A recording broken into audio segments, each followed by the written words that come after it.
back. We're so back, baby.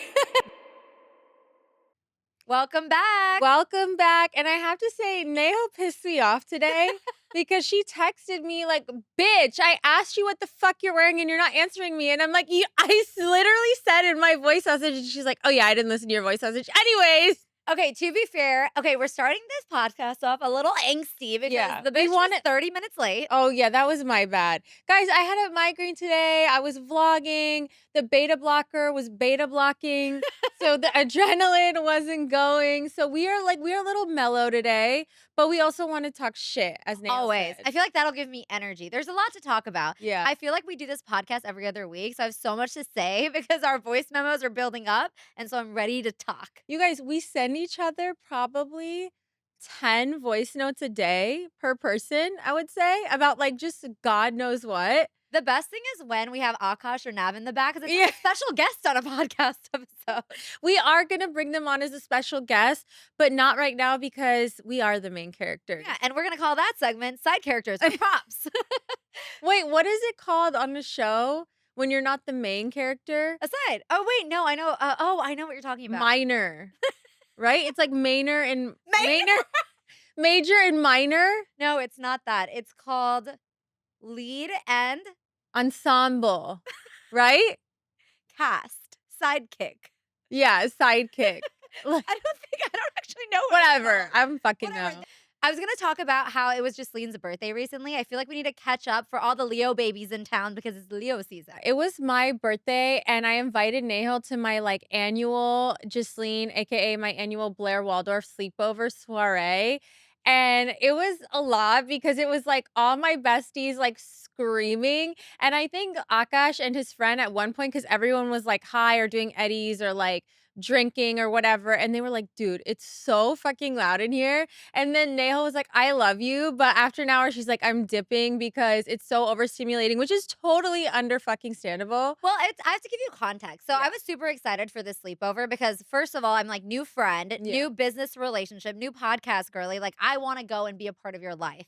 So I get there and Nav is there with me and we're both like, oh my God, this is amazing. Love your husband, love the girlies. They were so nice. It was so nice to see you. Everyone was so excited for you. And everybody was just really nice and loved by you. I could tell, like, I could feel the energy in the room. But I got overstimulated so fast that I went to the bathroom. Justine is peeing and I go to her and I'm like, okay, I love you, but I cannot be here. I need to leave. And I forgot about that. We were lit and I was peeing so, like, I was just like sitting on the toilet. I was like, I get it. And then I was just like changing in front of her. Like, there's no boundaries between us anymore. Yeah, and that just goes to show, like, one, it's okay to like want to do something out of your comfort zone. Me coming to the sleepover was outside of my comfort zone and staying, but then it's also okay to be like, I can't do it. I just can't do it. No, it's totally understandable, especially like in your 30s, because it is really overstimulating to be around girls that like you don't know. And that's why I told Neho, like full disclosure, you don't have to like sleep over or anything. I gave her pajamas. Also, like disclaimer, the pajamas I got made us look like we were all in a mental institution. I got like I was gonna spring for Skims, but fucking Skims didn't let you order in bulk. So I was like, fuck it. I don't have time because obviously I leave everything to the last minute. I was fucking 30 minutes late. So I order Amazon Basics like a fucking basic ass bitch. And I have these Kmart ass looking pajamas.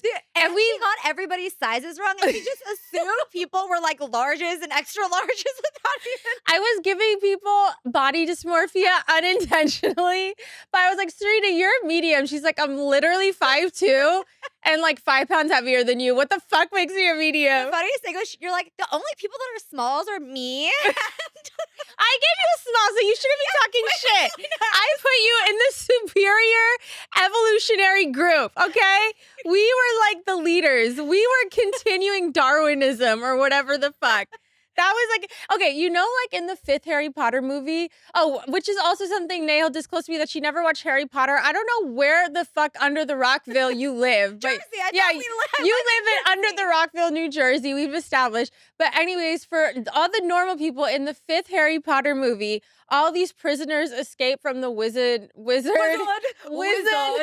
the wizard prison, and they're like laughing and look like maniacal and crazy, and that's what I feel like we looked like, because we looked like maniacal and crazy laughing in these pajamas that didn't flatter anyone, also, and we're super big.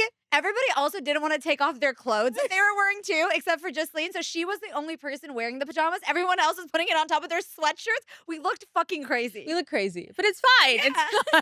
You fine. say with your crazy eyes. I know, it's fine. It's fine. Can we just say how important it is to have girlfriend time and, like, how much it renews your soul? Because just like you were saying, like, you could really feel the love in the room, and I, like, cannot stress enough that the time with your girlfriends, like, you have to maybe inconvenience yourself sometimes, you have to, like, put your boundaries down, even if you're not in the best mood.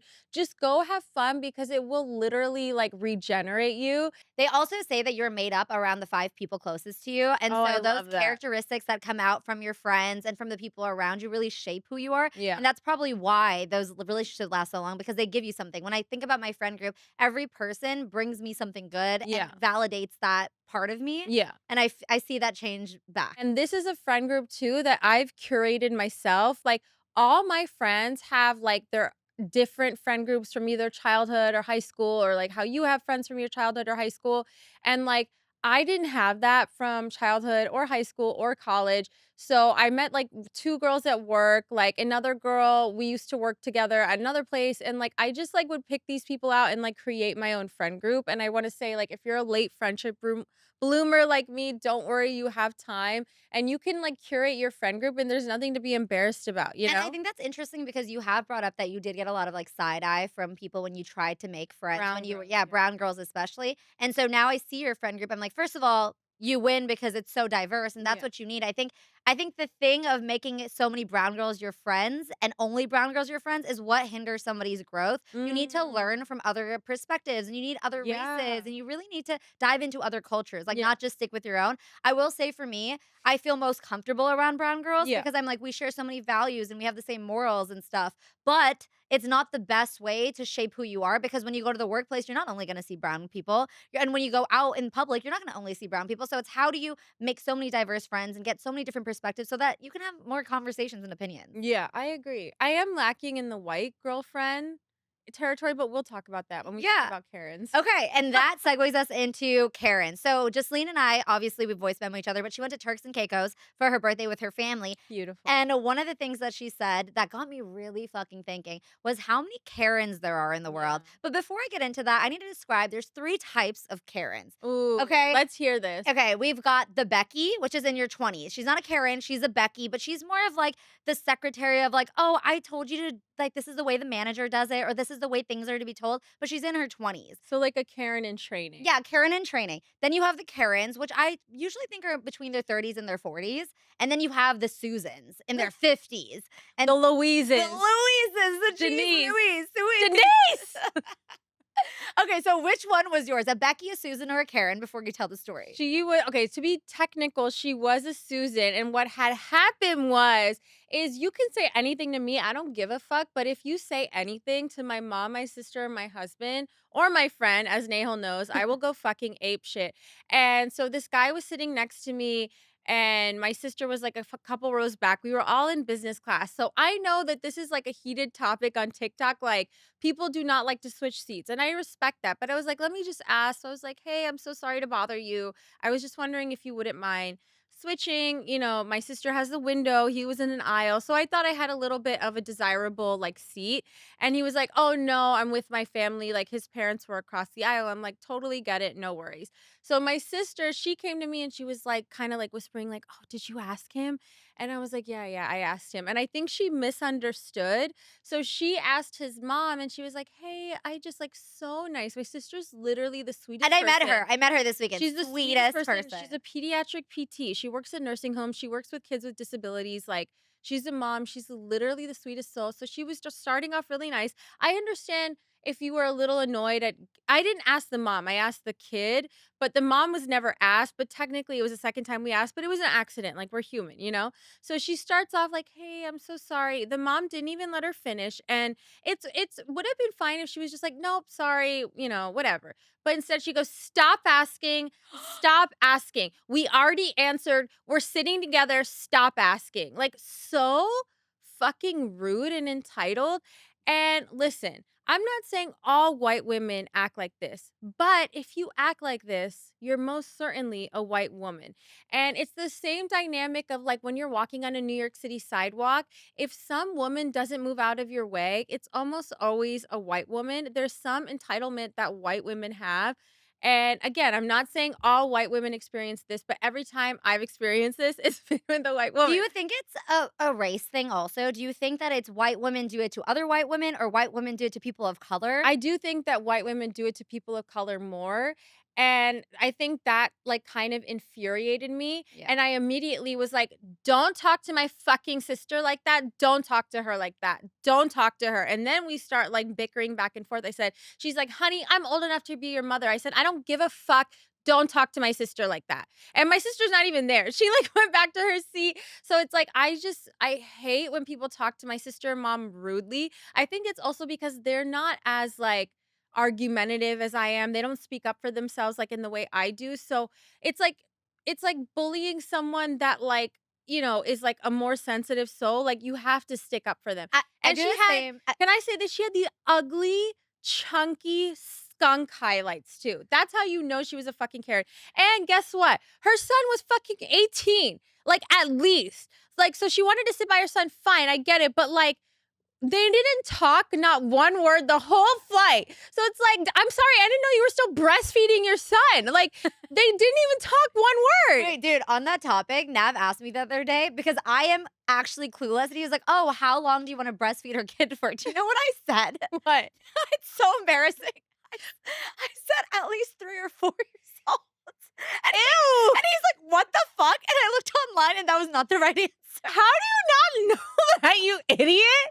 You only breastfeed for 12 I months. didn't know that. That's I weird. was like, okay. Then I imagined like a kid hanging off of me that was like 3 years old. Dude, honestly, 12 months seems like a long time. Like, my mom breastfed me for 6 months, and I feel like that's why I wasn't, like, in AP math or whatever. That's the reason. No, that's why I got a 1 on my AP bio exam. Like, literally a 1. Oh. Like, who gets a fucking 1? Dude. I do. It's okay. I got an F in oceanography. What the fuck? Was it AP oceanography? No, Oh. Not Not even AP? No, right? You weren't breastfed. I don't think so. No, but can I just say there's this really smart girl I know, Neetu. She's friends with Akash. She's like a doctor and her husband's like really accomplished. They have the smartest kids I know and they're all formula babies. Okay. So you could just formula it up. Okay, I'm down. So I guess don't need the 1 year, don't need the 2 years. Yeah, but you have to get formula from Europe because the US formula, they put like fucking sugar and like you don't want to give that to your baby. Dude, you know what's crazy though? Yeah. It's all these people are always competing with each other. You have the IV babies versus the naturally conceived babies. And you have IVF the babies. IVF babies. Then you have IV. the IVF Heroin babies. baby. What were you guys doing under the bridge? And then you have like the natural versus lab debate, and now you have the formula versus breastfeeding baby. Oh, I will design my baby. I will genetically design my baby to look like Priyanka Chopra or Aishwarya Rai because we have the recessive eye gene. Akash has green eyes, and my friend said something so funny. He had the green shirt on, and my friend's like, light eye behavior. He probably knew that shit matches his eyes to be like, oh, wait, what? It matches my eyes? And then the whole like, you know, sometimes there's like flickers of green or blue. You can't always tell like when it changes. Like, shut the fuck up. If you're Desi with colored eyes, shut the fuck up. We are sick of you. On the Karen front, I recently, when Nav and I were traveling, we were at this, we were at the Marriott. We always stay at Marriott's. We're The Marriott. Jungle Cafe? Yeah. No. Yeah, not the Jungle No. Cafe, but we are Marriott people. We love it. We only stay at Marriott's Yeah. anywhere we go. So we were staying at this JW and we were getting breakfast in the morning. And as soon as we're getting breakfast, I turn around with eggs and and I bump into this lady. I already know. I bump into this lady and I'm like, oh my God, I'm so sorry. I didn't see where I was going. She's like, look with your eyes. She's like, look with your eyes and watch where you're going. I was like, wait, I just said I'm sorry. She's like, I don't care. Look with your eyes. Where else am I gonna look with? My mouth? My teeth? And so because of that, she was brown. And so I don't think she's a Karen. I think she's a Kaben. So I will now be calling Or a kitten. Kitten. You know what? I know that bitch hasn't gotten eaten out in a long time. She needs cuddling. If she puts the cunt in cuddling, in cuddling is. And cantaben. Every time I run into a Karen, it's just the most annoying experience ever. But you also hung out with your family a lot, and I've been hanging out with my family a lot. And I think just Lena and I have hit a cap of how annoying our families have gotten. Yeah. Love them, but I'm over them. Yeah, I agree. Like, so family vacations are not for the weak. And I actually made my niece cry during Uno, but it was only because she kept fucking targeting me. And I mean, she's 7 years old. But it is what it is. Sometimes I think just have a funny relationship with my nieces because I kind of treat them like my little sisters. And like younger sisters of older sisters know, like Richa will probably know, but you are like the annoying excuse me, Happy. He's trying to get his treats. You're like your older sister's shadow. So you're just like always following them around. So you kind of get exposed to a little bit more. You know what I mean? And like I feel like I kind of do that with my nieces. Yeah, when I was younger and we used to do family vacations, I feel like we would always end up in fights, single person, Yeah. and we were all betting on who would get into a fight first. So usually it was my mom and me, and then my sister and my dad, and then in high school it was my dad and I. They would always make dumb comments of me going on my phone saying like, "You're texting too much. Be present in the family vacation," and then that would ruin the entire mood. Wait, that was also during the era of like when you would only get a set number of text 200, 200. I was gonna say, did you ever were you ever the one that made the bill go really high because you were texting All too much? the time. We're a family of yellers. Like Yeah. we yell and we're very passionate, as I like to say. Yeah. But then all of a sudden everyone's passions start taking over and that's when chaos begins. Yeah, yeah. But okay, I have a question. What do you fight with your mom about or your dad about? Okay, with my dad, I feel like when we were younger, we didn't really fight about anything. It was only like he wants me to be very ambitious. So when it was younger, it was always going to be around, okay, are you making sure that you're going to make money? Are you going to make sure you're set up for success? And he sometimes felt like I was watching too much TV or I didn't focus enough. Why was that like the thing in the 90s with Desi parents? Like, you're watching so much TV. Why don't you go read or something? No, the funniest thing was I used to be on my laptop a lot because I had the laptop program. Yeah. And that meant that What I is was the laptop? the laptop program meant like you got to bring laptops to school in high school. Oh. And you did everything on your laptop. That's like, wait, I never, bitch, I did not have so that. my parents put me in the laptop program, so I did everything This is how online. I know you grew up in like the Bay Area because like you guys were fucking. You after the .com bubble burst, they were like, we have to invest in the youth. I literally had an iBook G4. People don't even know what that is.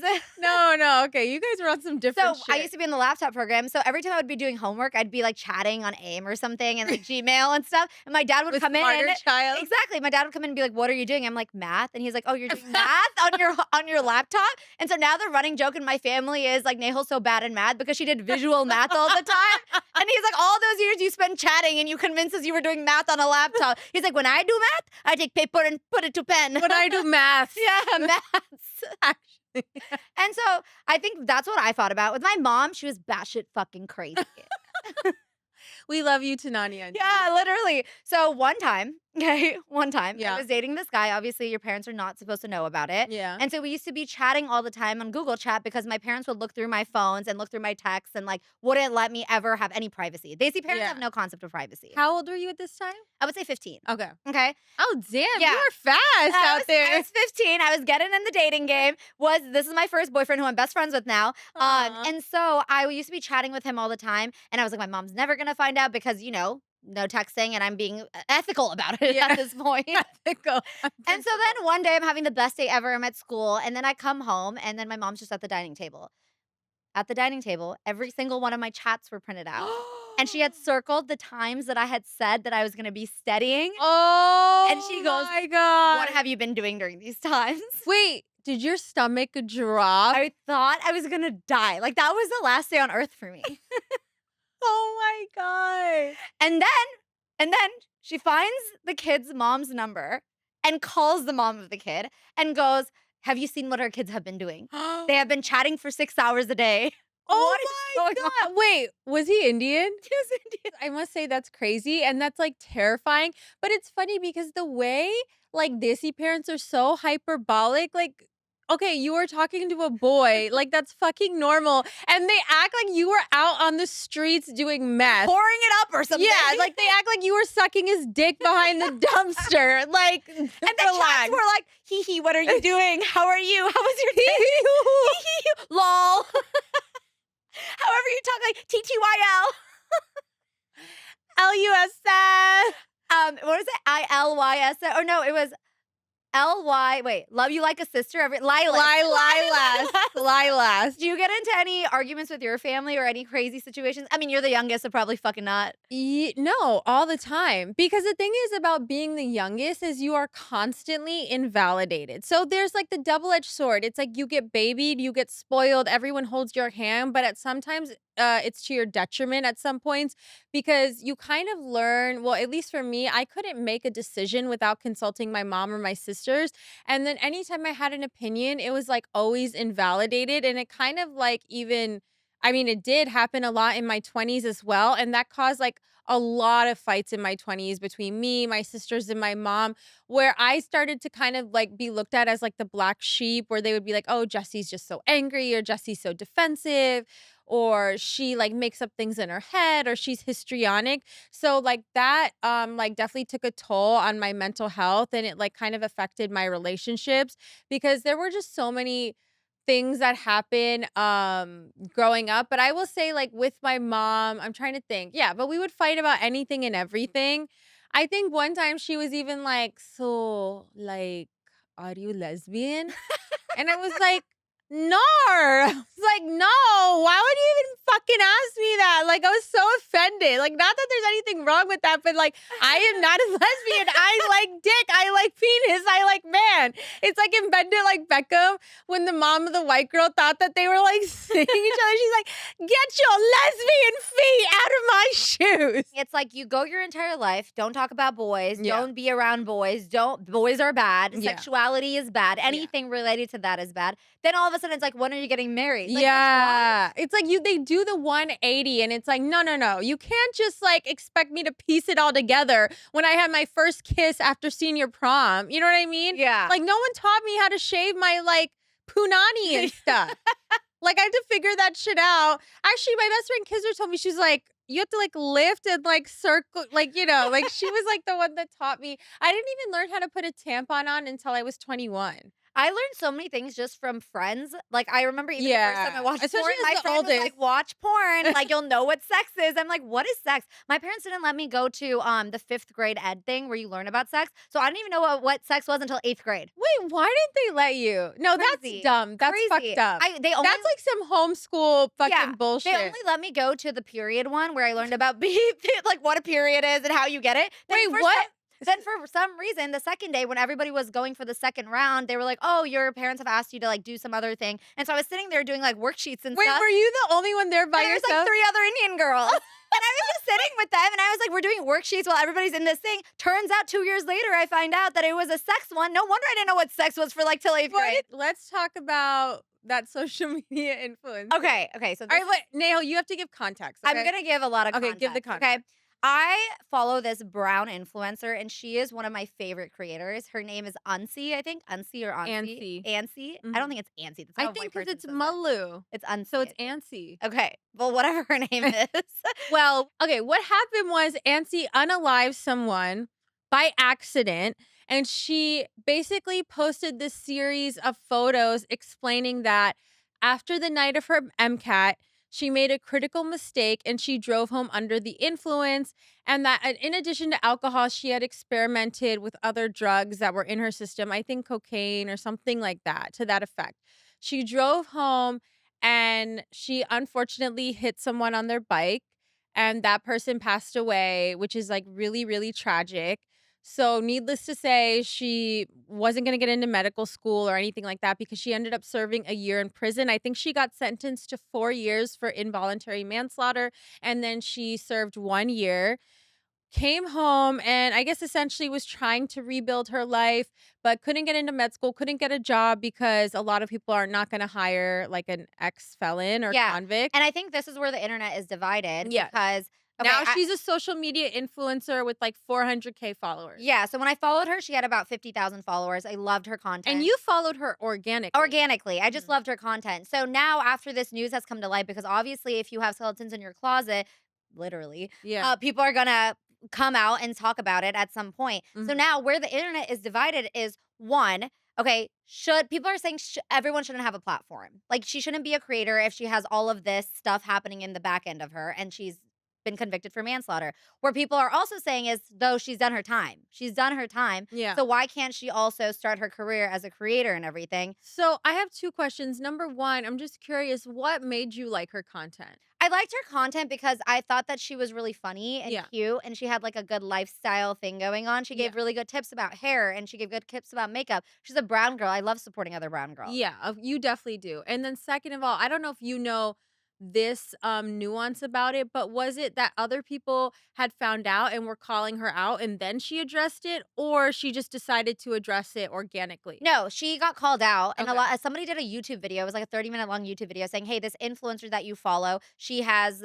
Unalive Yes, someone. unalive someone, and she was under the influence of drugs and alcohol, Mhm. and so after that happened, I just felt like she made the post and came out with her apology and everything, Mhm. but again, it goes to show that cancel culture is so big that people are Yeah. attacking her. They're like, "Hey," one side is saying, "You should have talked about it in your content before you became a creator," but then the other side is saying, "If you talked about it, then you're capitalizing off of it, and so Yeah. you can't boost your creator career over a mistake that you created." Some people are saying, "Well, she can't get a job anywhere, so she should be Yeah. allowed to be a creator because she literally cannot get a job because she's an ex-felon." But others are saying we shouldn't be supporting people who are ex-felons, which I also don't think is fair. Yeah. This is also the context that I was going to add in her apology kind of explanation on what happened on TikTok. She did say this is something that she lives with. It's something that she thinks about every single day. And she added that she didn't want to share, like, also out of respect for the victim's family and their privacy and everything. So it's so tricky. So listen, I will give my opinion. Disclaimer, this is my opinion. You do not have to agree with my opinion. I agree with you. I think it would have been really hard for her to get a job, I imagine. But at the same time, it sounds horrible to say, but it was an accident. It wasn't something that was done premeditated. It wasn't something that was done out of malice, but it was the most horrible, stupidest, like dumb thing to do and selfish to get behind a wheel, especially in the fucking day and age of Uber. So I'll like give that disclaimer. But should she sit every day in her house and not do anything and just like live there like as a shell of herself? Just looking at it from a human perspective, I could see like, okay, why content could have been the only avenue that she could have pursued.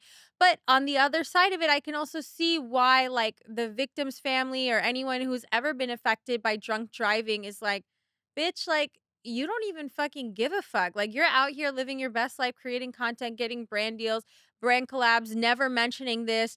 Like, so that's just okay. But also, why do we think it's okay to talk to influencers like we owe them something or they owe us something? I agree. And so many times I get comments too, like, "Why do you live with your in-laws?" or "Why don't you move out?" Why do I owe you an answer? Yeah. Why do people expect that? And I guess it's both side. Like, yes, you put yourself out there in a community and you're gonna be an influencer. Therefore, you are gonna get a lot of comments and people who are nosy. That's exactly what you put yourself out on the platform Yeah. for. But it's kind of crazy how entitled people feel of like how much we need to share about our own personal lives, being an influencer and creator myself. Yeah. When I think about what happened, and I really do give it to the family in terms of it could be somebody's dad, somebody's brother, somebody's uncle. I put Yeah. myself in their shoes, so I understand the magnitude of it. But yeah, that's why it's really hard to comment on these kind of situations Yeah, because it is. it's like you don't know how to feel There's and no right there's no answer. right answer. But that brings me to the point of cancel culture, which we touched on last episode.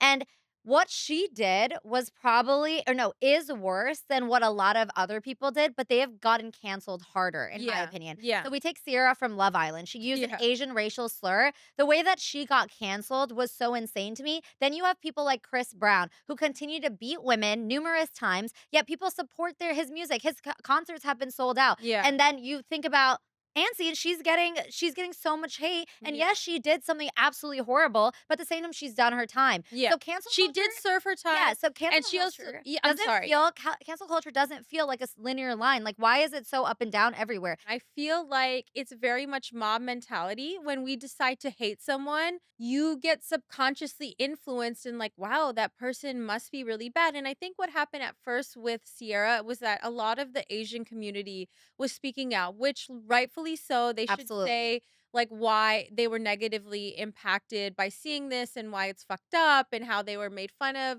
using this slur. So I get that. But then I think what happens is people that want to online bully, people that are jealous, people that are insecure take this and like, "Oh, this is my opportunity because I didn't like that bitch Yeah. anyway. So I'm going to sneak in and be like, "Yeah, fuck this bitch. She's so fucking awful. Burn her at the stake. Send death threats to her. Like, call ICE on her family. Whatever the fuck they were doing, which is fucked up." And mind you, what's crazy to me is that whoever posted this screenshotted this and was like had it on ice. Like, it's not like, because she was an influencer before Love Island. Like, they could have talked about it before Love Island, but they waited to like the apex or the height of her fame to release this, which really fucking bothered me. And they said people were saying and piecing together this narrative that she never apologized. But when Sierra addressed it, when she got off the island, she has screenshots of her immediately apologizing. So it's like, you guys weren't even right about that. This is why media consumption is so interesting and also very detriment to our mental health Yeah. and how it sways public opinion so much. Because even when we go back to the Blake and Justin trial, Yeah. 1 second everyone's team Blake, then there's team Justin, then they're Yeah. team Blake, then they're team Justin. And it's like you're getting so much information, but it's mob mentality that we want to try to be right all the time. Yeah. And what is everybody else doing? That people have a hard time now sharing their opinion. Yeah. Even on this podcast, sometimes I'm like, should I share my opinion? I get slandered sometimes for being like, Nehal's wrong. But I'm like, you know what? This is all an opinion. It's It I doesn't know. matter if I'm right or wrong. This is It's what I just think. it's crazy. Like, if you disagree with my opinion, it's like you think I shot you in the fucking foot. Like, I fucking Tory Lanez'd you. It's like, okay, you could just scroll past, you could not engage. And I at least, the much rarer occasion is someone leaving a nuanced thing of like, "Hey, I don't agree with this," or da da da da, but I respect your opinion. Like, that happens in like the 1 in 100 chance. Like, most of the time it's like, "She's such an airhead, she's such an idiot, like," and then it's like making it personal, like, "Oh, her and her horse teeth," or shit like that. And it's like, Ugh, why? Like, because I have big teeth, who the yeah. fuck cares? Would you rather I have small teeth? And I was gonna say the other thing about cancel culture, because you mentioned Chris Brown. The Chris Brown shit really fucking pisses me off as someone who has seen domestic violence in her childhood, like with my own parents' marriage. My husband has also seen it in his parents' marriage. And I don't know if you remember this, Nahal, but I remember your boy, Justin Bieber, posted about Chris Brown once saying, "Oh, he made a mistake. He made a mistake." And I feel like a lot of his fans echo that sentiment where it's like, "Well, he made a mistake." It's like, that's not a fucking mistake, especially doing it more than one time.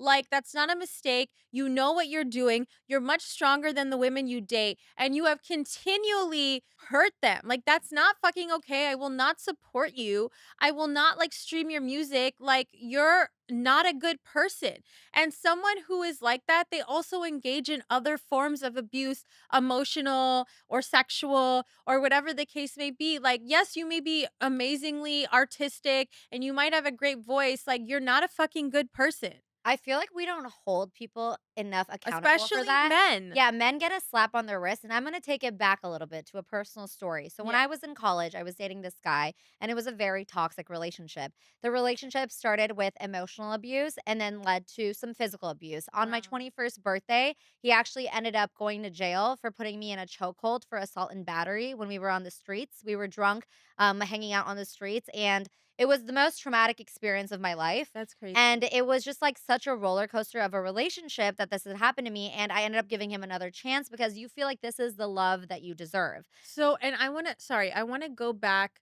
So, when he put you in that chokehold, what was going through your mind?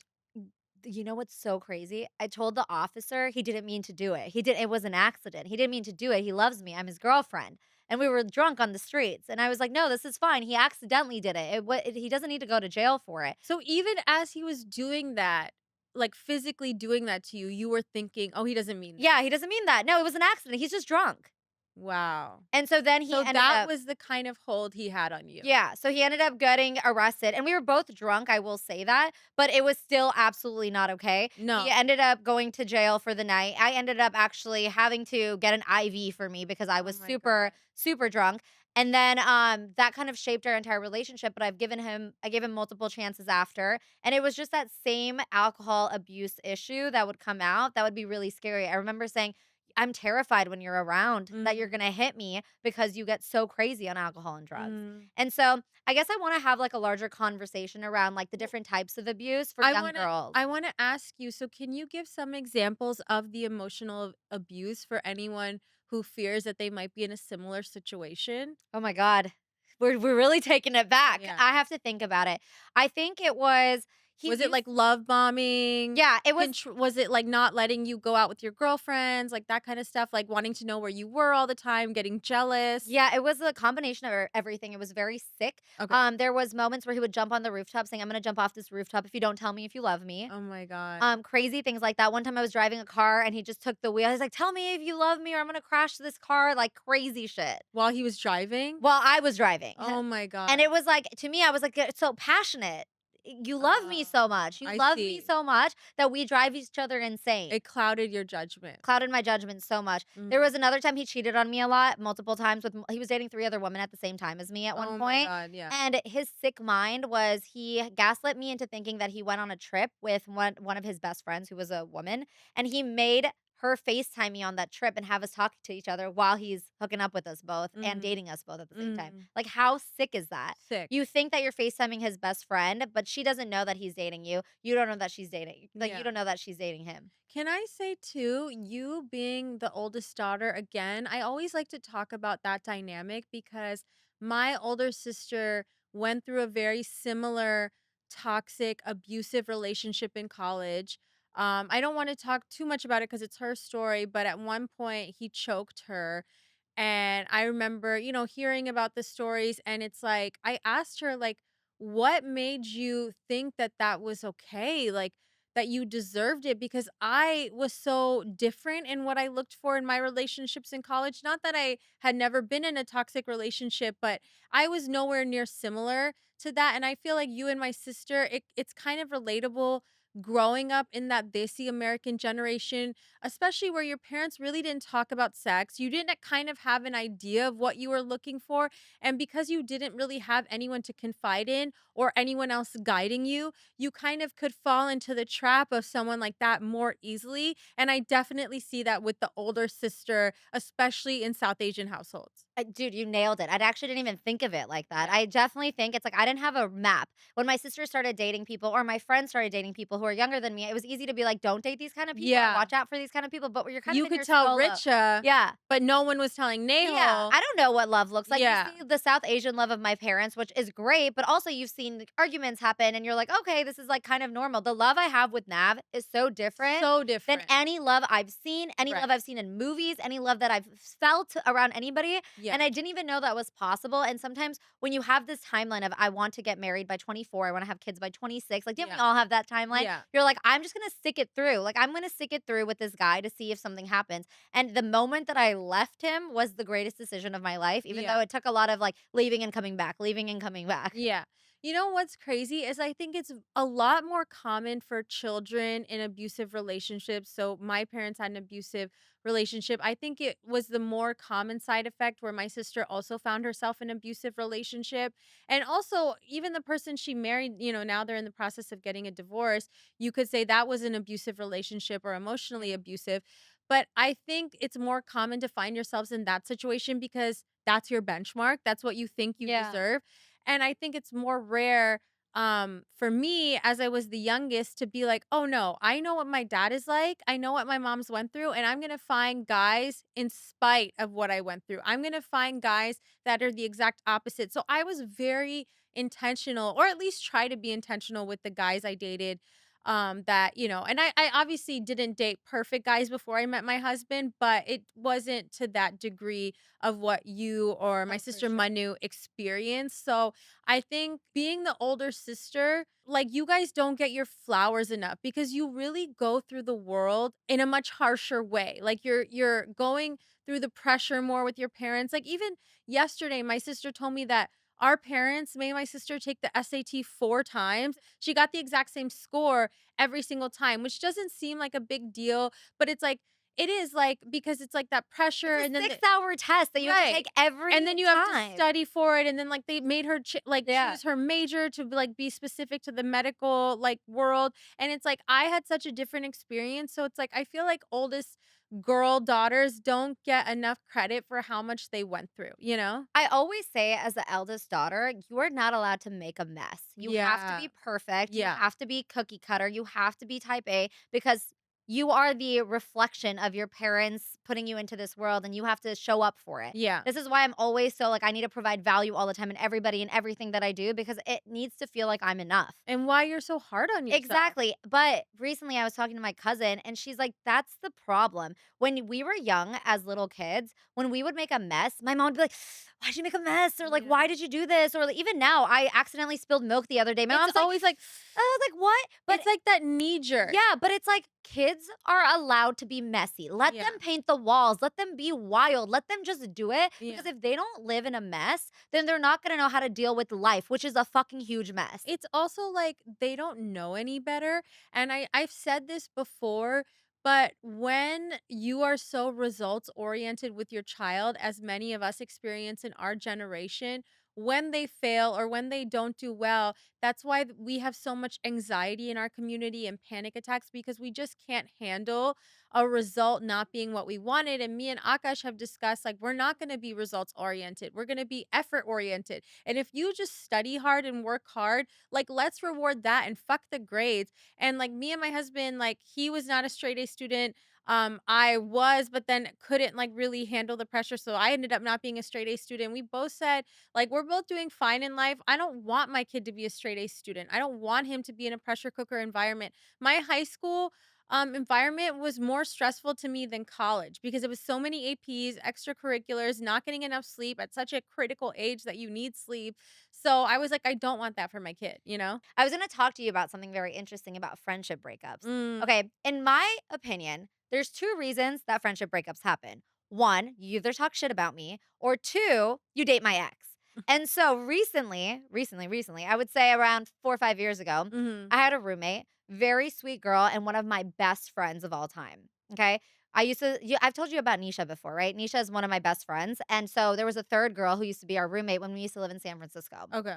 So when we were all living together, it was during COVID, Mhm, and so we were indoors all the time, so our friendship grew, and she was definitely gonna be one of my bridesmaids mhm. until I found out that was gonna date my ex, The toxic the one? toxic one.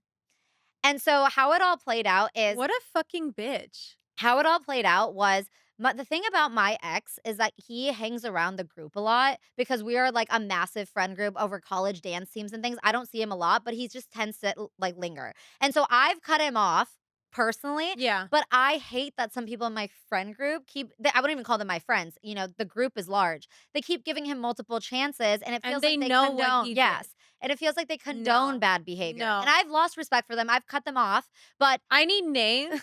No, because genuinely, fuck you. I'm gonna say that to your face. You know who the fuck you are.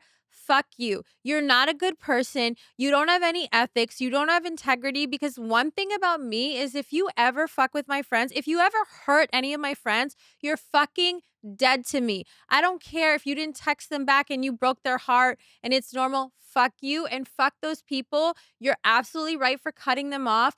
Don't ever let someone do that to you, and I'm even sorry that you even still have to see these sorry fucking I losers. know. And I think I hate people like and that. I think I hate people like And I think that. that's the hard part, like, over like, you know me, I'm not super confrontational, and it's Yeah. bothered me for my entire 20s. I'm like, "How do people keep giving this man a chance, and why do they keep bringing him around? Like, do you not care about me more?" Or it's like, "What's going on?" And as soon as I turned 30, game over. I became a brand new bitch where I'm like, "I'm not standing for this anymore. I'm not gonna be around people. I'm not gonna take it anymore." And so recently, this friend, she ended up dating my ex, and I told her, "Hey, I've told you everything that he's done to me. Are you sure you're gonna do this? Because if you do, we're no longer gonna be friends." And she goes, "I think I need to try this out for myself." And I was like, "Fine." Haven't talked to her in a few years now.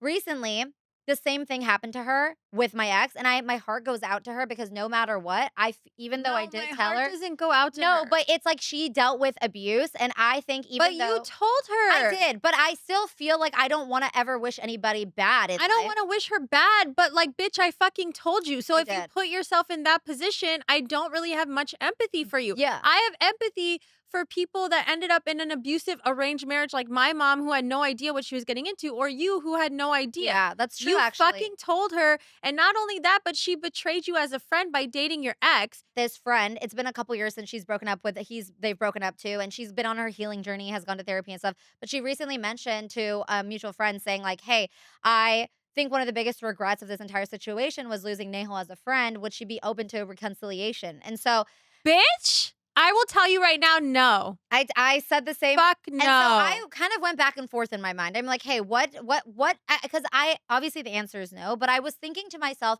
why am I saying no? The biggest reason is in order for me to be friends with someone and move on from somebody is we have to talk about the past. And I'm done living in the past. I'm done talking about it. I feel like the betrayal was bad and there's no moving forward with this baggage. I'm so Yeah. happy right now. Why would I move backwards in life? Yeah, and it's also like the standard to which your other friends are, like Yeah. me or your like three other like besties that you've Yeah. mentioned, like if you cannot fit that standard, we cannot be friends. And that's not me like being holier than thou. It's just that I have a standard for my friends and you do not fit that clearly.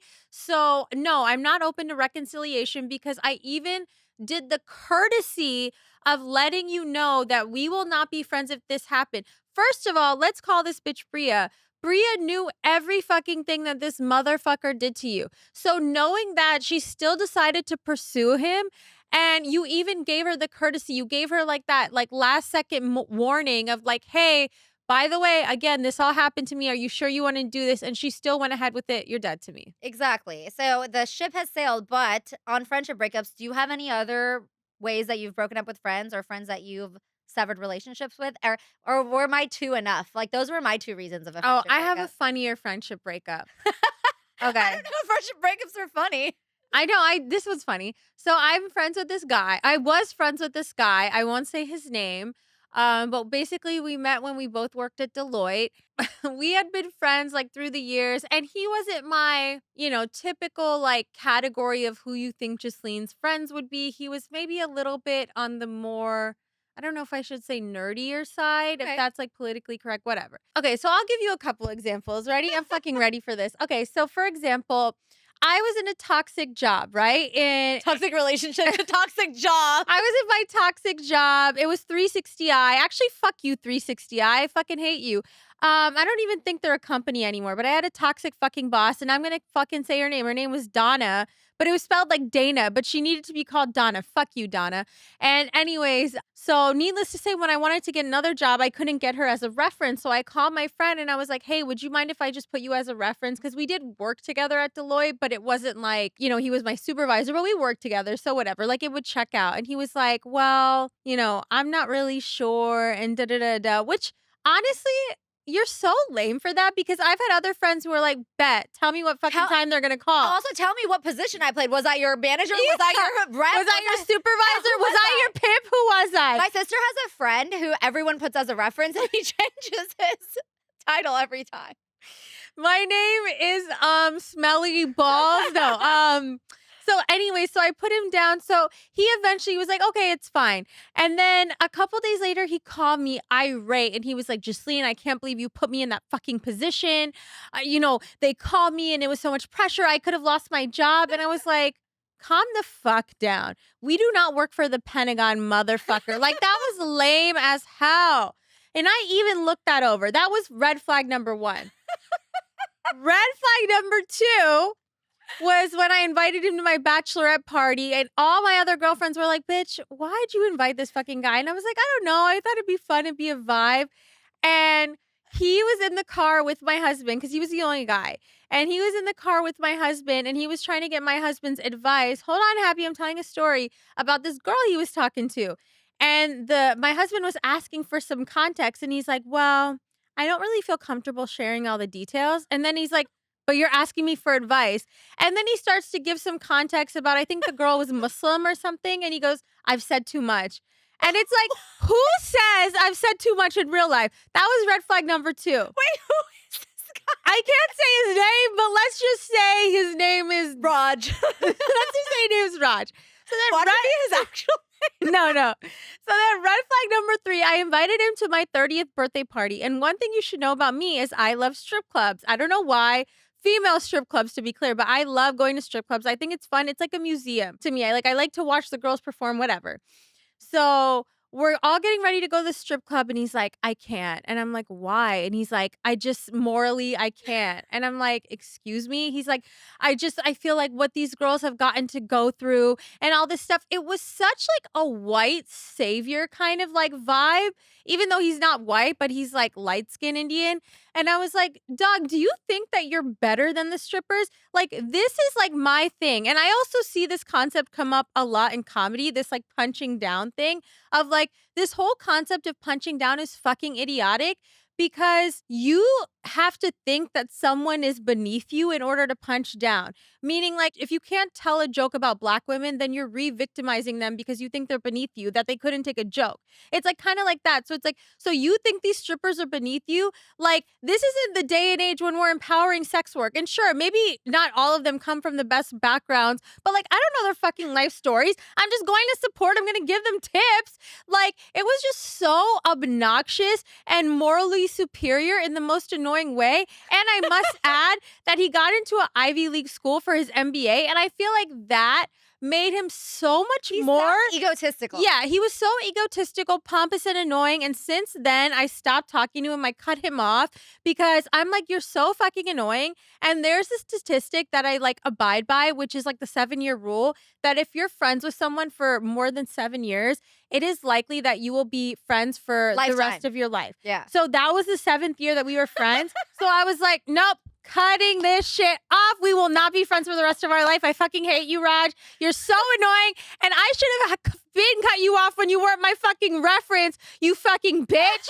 You fucking pussy ass bitch. I'm like Huda out here. You pussy ass bitch, Jeremiah. Fuck you. No, you fucking bitch. The funniest thing is I was telling Justine this weekend too, when I've gone to strip clubs, because I don't always go to strip clubs. They're fun. It's like an aquarium, except you can touch. Every time I go, I have always felt bad for the women. I'm like, you guys, you don't need to be doing this. I remember one time I went with this middle-aged weirdo. I went up to her and I was like, hey, I'll just give you $50. You don't have to give me a lap. Just keep it. But don't you think that's offensive to like feel pity for them? No, but the only reason I did is I always have a conversation with them. And they always tell me I'm trying to put myself through school. Well, or I'm trying to do that. But you know what my friend told me who used to frequent strip clubs a lot? He said every stripper has 3 cover stories. And usually the first one is I'm just doing this to put myself through school, or this is my second job. But it's always I'm going to school. And it's usually a cover. Damn, did I get bamboozled? And they all have fake names probably. Well, it's not even that I feel bad for them in that sense, but I'm like, I feel bad when ugly, gross men are going up to them, and I would rather like to cut in, and then I'm like, hey,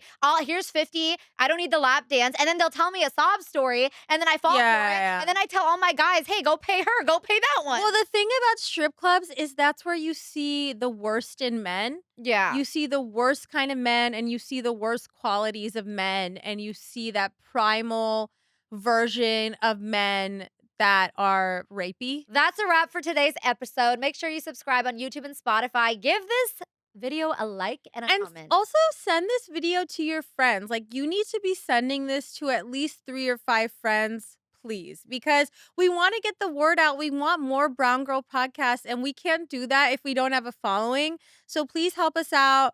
Subscribe, like, rate, leave comments about what your favorite segments were, and just send it to like one of your girlfriends. Love you, and continue being the main character, baby. In your own lives. Bye. Mwah.